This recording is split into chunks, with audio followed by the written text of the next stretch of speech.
Hello, this is Sam Gerrans from Truth in the News. Today is Wednesday, the 20th of April, 2022, and I'm going to make another video.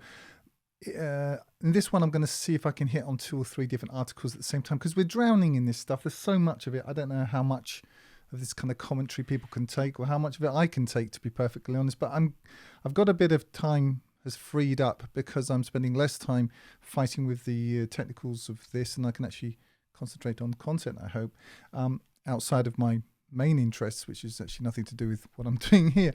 But let's see how we go. So these are all from the Independent. So I just opened up independent.co.uk. I'll link to these articles below. You're welcome to review them at your leisure. But I'm just going to jump in and look at some details of them. So here we are. Here's the first one.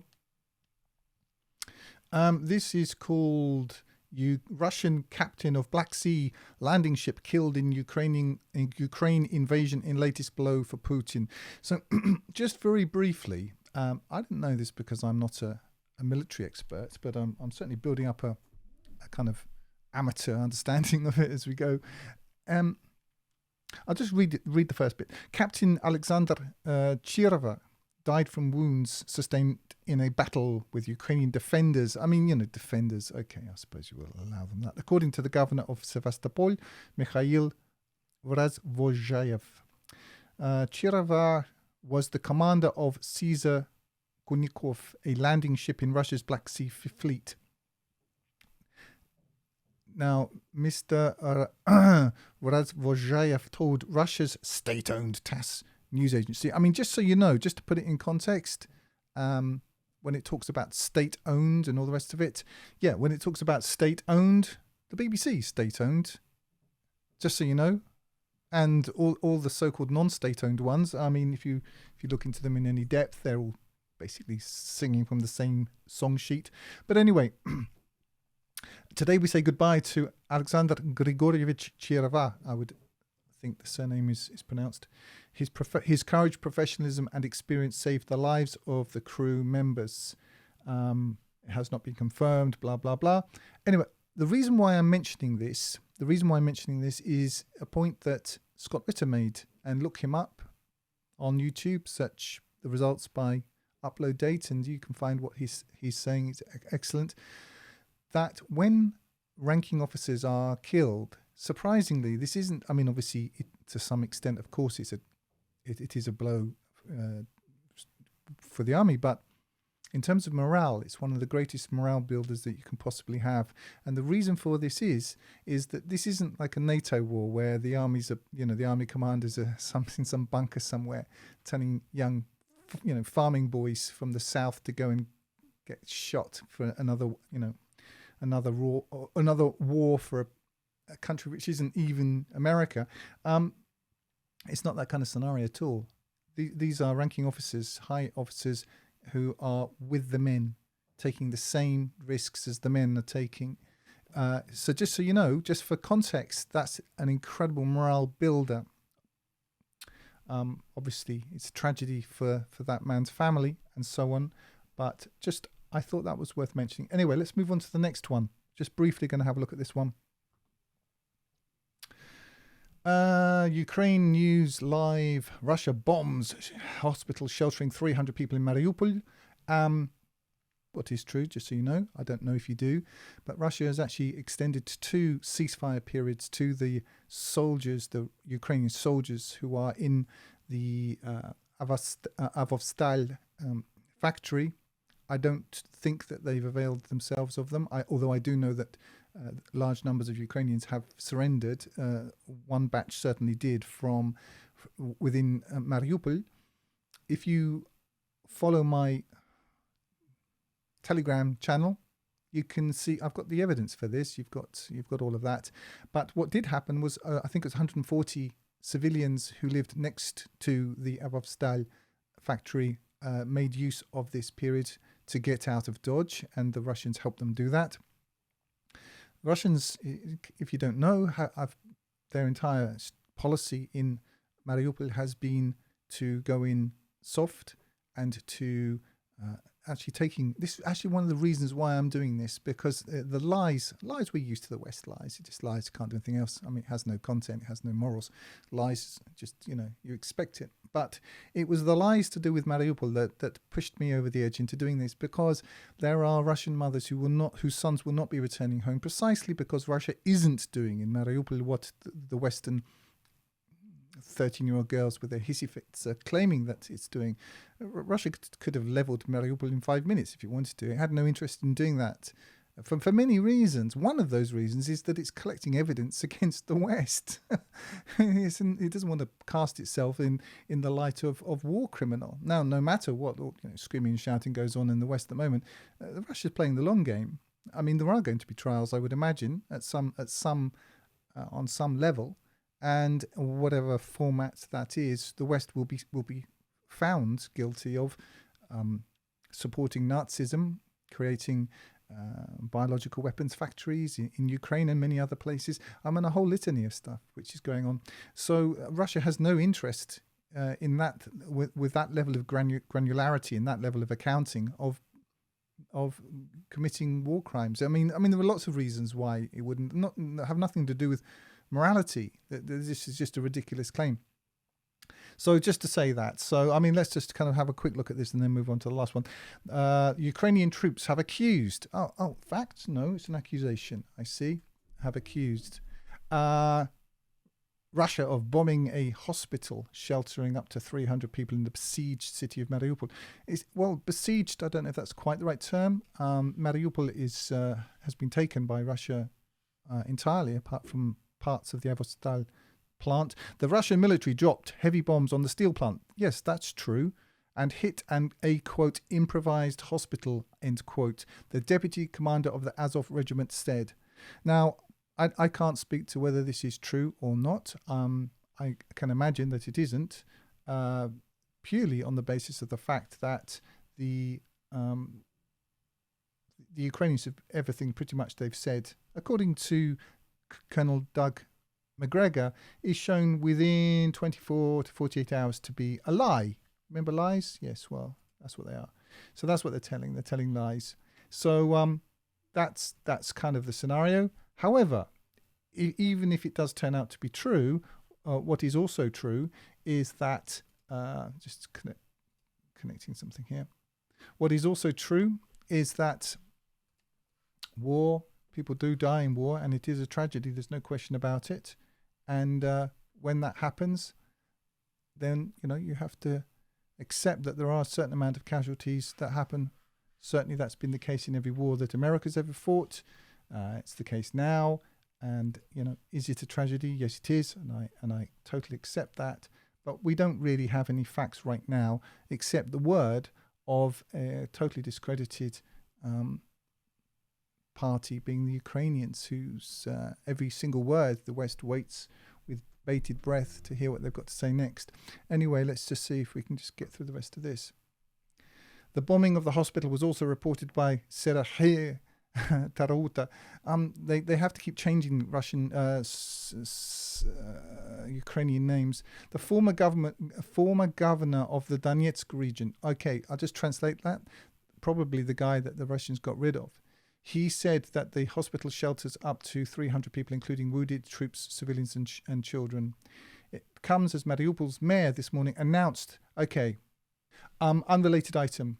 So it's trying to create a link where one doesn't really exist. It comes as Mariupol's mayor this morning announced that Ukraine hopes to send 900 buses to the besieged southern city today in attempt to evacuate around 6,000 men, women, children, and elderly people. I mean, this is total missing context if you don't know. I mean, the fact of the matter is that the Ukrainians have scuppered most of the attempts the Russians have made to get people out. Russians have been providing humanitarian corridors every day and trying to agree those with the Ukrainians who don't want them, because they don't like the fact that most people who leave Mariupol want to go in the Russian direction.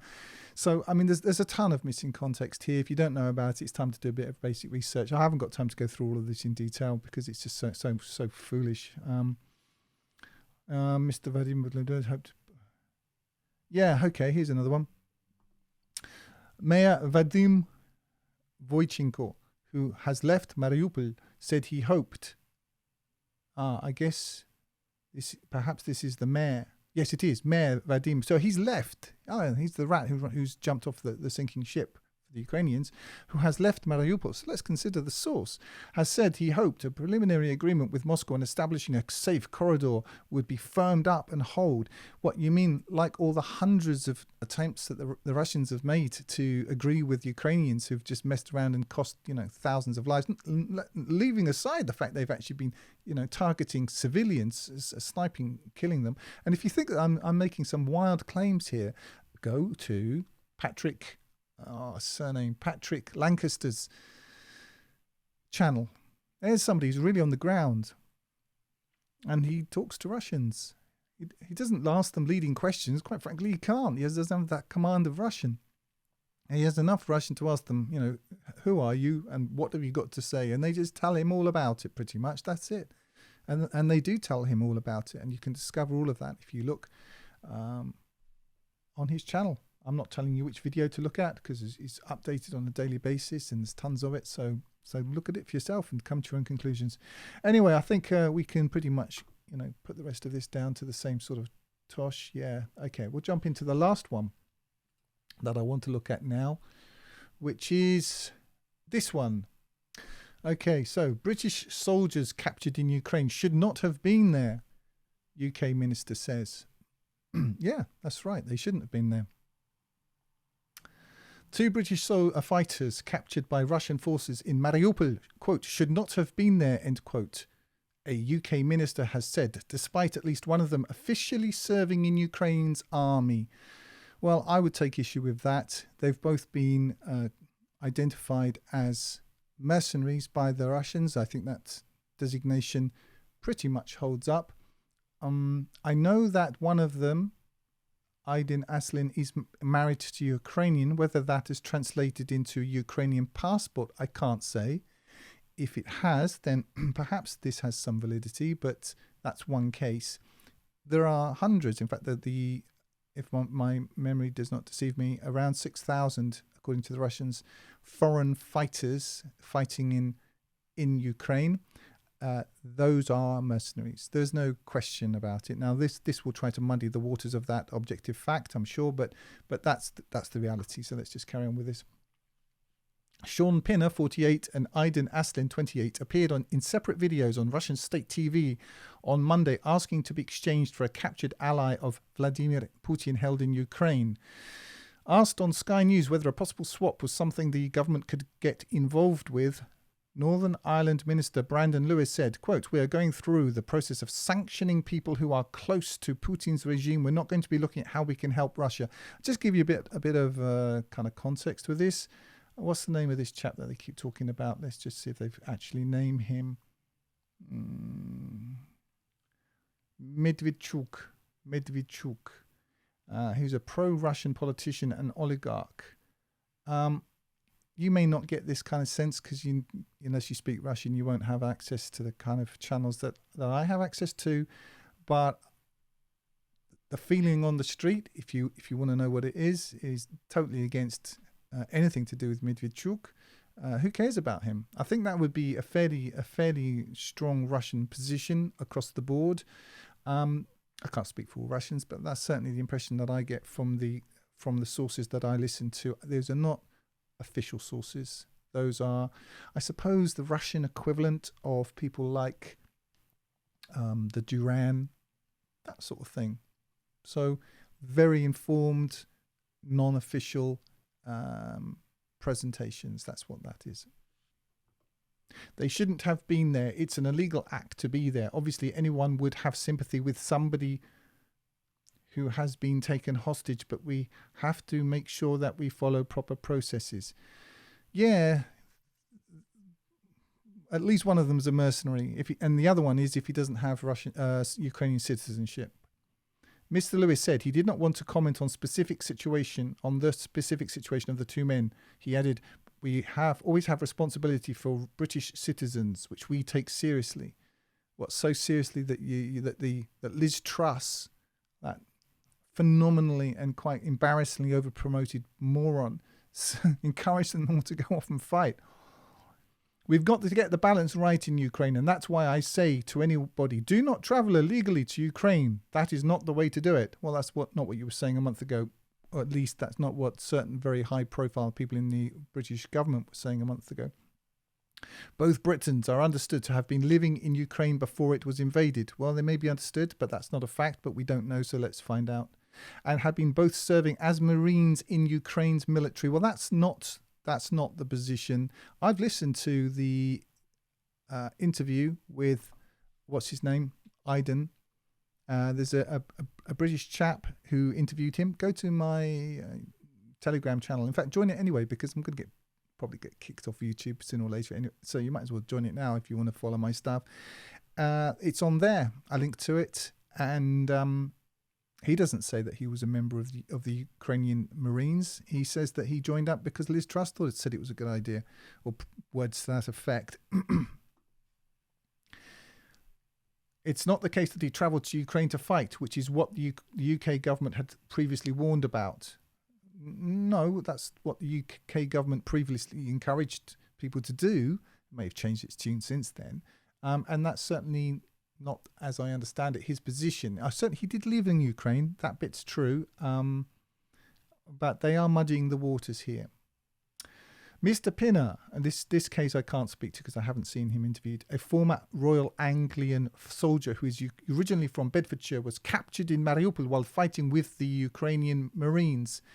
Yeah, but he wasn't a member of the Marines. I mean, just to put it into context, right, let's just say, leaving NATO to one side, let's just say, and okay, firstly, hello, how are you doing? Wrong button. Firstly, neither of these men were actually members of the British Armed Forces. If that were the case, then they would be there as NATO soldiers, which could potentially take part in actions with the Ukrainians, I suppose. Well, no, they couldn't, because Ukraine's not part of NATO. Back up a little bit. The reverse is true. Ukrainian troops are interoperable, according to Scott Ritter, with NATO troops. So that bit's true. However, it doesn't work the other way, because Ukraine is not officially a part of NATO. These two soldiers, neither of them were officially members of the British Royal Forces, so forget that bit. Yes, let's say they were living in Ukraine, but you can live in a country without being a citizen of that country. If they weren't citizens of that country, because I think this is the missing piece of information that we need, there is no basis on which they could possibly be members of the Ukrainian forces. Just not possible. And to put it into context, you couldn't have someone from the People's Republic of China deciding to, he wants to play soldiers with the British Army. You just wouldn't be allowed to. It's just how it is. Anyway, I'm just sort of pointing those obvious things out. That's all I do on this channel, is point out obvious stuff. It must be really tedious. Okay, let's just kind of carry on with some of this. While Mr. Aslin, originally from Nottinghamshire, had been defending the besieged city. They keep saying besieged. Yeah, it's a war. Before having to surrender after running out of food and ammunition. The two men asked Prime Minister Boris Johnson to help them home in exchange for Ukraine releasing pro-Russian politician and oligarch Viktor Medvedchuk, whose close friend Mr. Putin is godfather to his youngest daughter Darina. I don't know about that factoid. It may be true. I expect it is. It's the kind of thing that I expect it probably is true, that bit. I can't speak to it. I can say that the feeling on the street about Medvedchuk is, my sense is people quite angry about the amount of attention that he's receiving, firstly, and secondly, doesn't it rather put things in perspective when they're going to ask Boris Johnson? Why aren't they asking the Ukrainian commander-in-chief? It's because he doesn't make any decisions. That'll be because he's just a comic reading a script. Anyway, let's continue. It's not clear whether they're pleased to the Prime Minister shown on the Russia 24 channel were made freely or under duress. Well, I can certainly say, I can speak to the one I did listen to, the Aidan, what's his name? Aiden something rather. Aiden Aslin. the interviewer, whose name I'm afraid escapes me, Graham something, I've got it on my Telegram channel, he's very thorough and asks him, firstly, just to put it in context, this chap, Aiden, he asked the Russians, who were treating him extremely well, if it would be possible for him to call in a reporter. This was at he initiated this. So that's the first thing. And also in the course of the interview, he asks him very specifically whether or not he was under any sort of duress. And you can see that clearly isn't. I mean, he asked him, he kind of gave him the opportunity several times to express remorse for what he'd done. And, he was hardly gushing all over the table. So, I mean, obviously he's concerned that to get out himself, he wants to go back to a nice, comfortable life now that he's, tried to kill Russians and didn't quite work out for him as the Instagram opportunity that he thought it was going to be. But he hardly looks like he's under duress. Anyway, let's just kind of finish up with this. Mr. Vidvichuk was shown in a video released around the same time on Monday by Ukraine's SBU intelligence service. This is the Ukrainian secret police, asking to be swapped too. In his appeal to President Putin and Ukraine's Volodymyr Zelensky, he asked to be exchanged for the defenders of Mariupol. Defenders of Mariupol, that's an interesting term. Anyway, we'll just leave all this. And any civilians allowed to leave. Any civilians allowed to leave. They think you're morons. I mean, they must do. Who else would read this and not just dissolve into laughter? Any civilians allowed to leave? Russians have been trying to get civilians out from day one. I mean, you don't have to believe me. Go and look at Patrick Lawrence's channel. He's got tons of stuff, cataloguing all of this, going back weeks and weeks, and support him. He's a crowd-funded independent journalist, and he's not like people I was picking apart the other day. What's her name? Belle True, or these other Luke Harding, or these sorts of types. He's really on the ground getting shot at. You can see he's quite understandably terrified. I mean, really.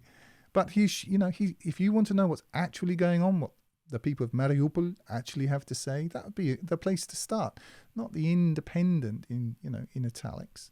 Anyway, let's finish up.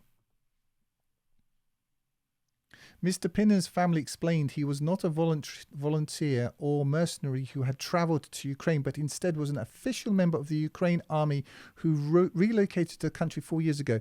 I don't know Mr. Pinner's personal circumstances, but I can take an educated guess. I would imagine that he married a Ukrainian girl. If he did, because I can't think of any other reason why he'd want to go and live in Ukraine. If he did, then probably he has the right to have access or pathway to Ukrainian citizenship. If that's true, and he actually had Ukrainian citizenship, I would accept that as a Ukrainian citizen, he has a right to fight in the Ukrainian army.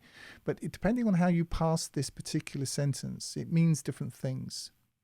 So I don't know is the answer to that. But what I do know is that the other 6,328 non-Ukrainians fighting in Ukraine, they definitely did not all have Ukrainian citizenship.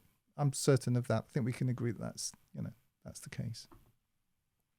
In a statement released by the Foreign Office, the FCDO, I don't.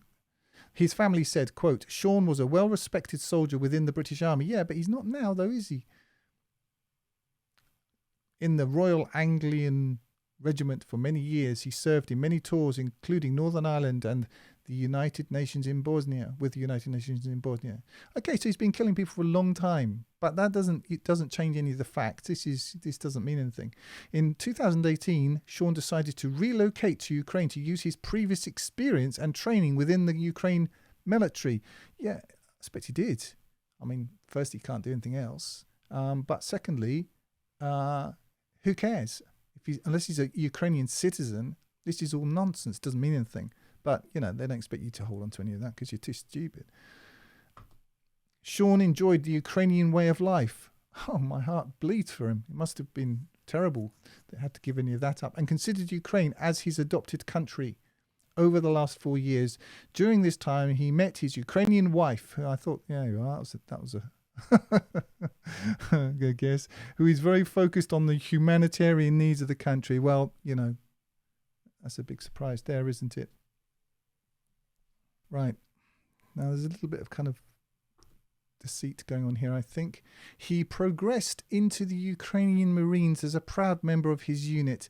Yeah, I really like the key piece of information on whether or not he was a Ukrainian citizen, because I think that's going to play a role here. I just, what they're clearly doing is they want to blur the lines of he's British, you couldn't possibly be a mercenary doing anything so terrible as that. But what they're not saying is that he had Ukrainian citizenship, firstly. And secondly, even if he does, then I'll admit that changes the complexion of the thing. I'm not an international lawyer, but I do know that you're not allowed to just run off and fight for other people's armies just because they feel like it, or even if you're married to somebody who lives there. If you have citizenship, then that's different. I think to join the British Army as a dual national, I'm sure there are some very stringent things they'd want to look at. Anyway, that doesn't all apply. None of that applies here. Anyway, doesn't matter any of this, because the other 6,000 foreign fighters, they definitely don't have. They're not all married to the same Ukrainian girl. I can certain of that. We would like to make it clear he was not a volunteer or a mercenary, but officially serving with the Ukrainian army in accordance with Ukrainian legislation. Well, Ukrainian legislation is an international joke. Under Ukrainian legislation, you can bomb and kill Russian speakers. Under Ukrainian legislation, speaking Russian is a crime. You want to check out Ukrainian legislation? That's going to be your part of, that's going to be the authority that you're leaning towards. I don't think that one's going to last very long. Anyway, let's just finish up here. We've only got a little bit left.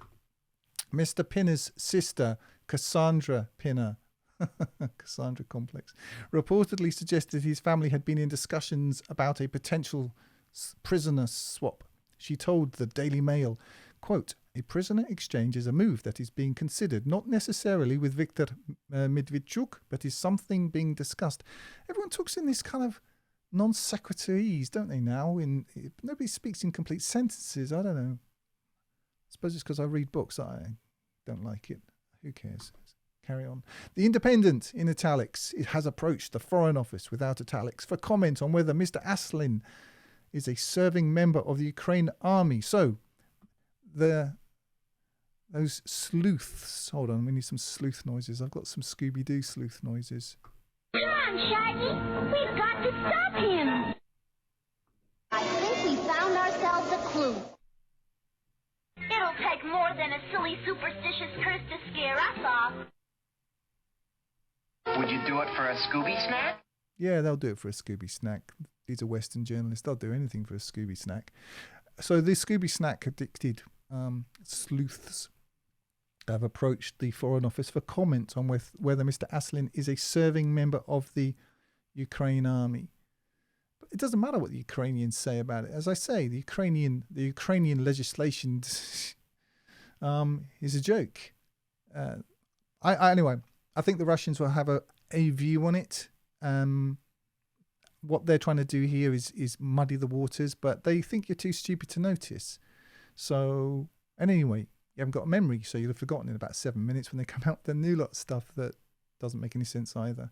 Anyway, that's the second one for today. I don't want to spend too much time on this, but seems I've sorted out some of the technical issues that have really been a problem since I started this. I've freed up some more time to make these. I'm not going to make 2 every day, but I just thought I opened again this Independent and I looked at 2 or 3. I thought, I've got to hit that one. We're just drowning in it. This nonsense. Anyway, that's it. That's all for now.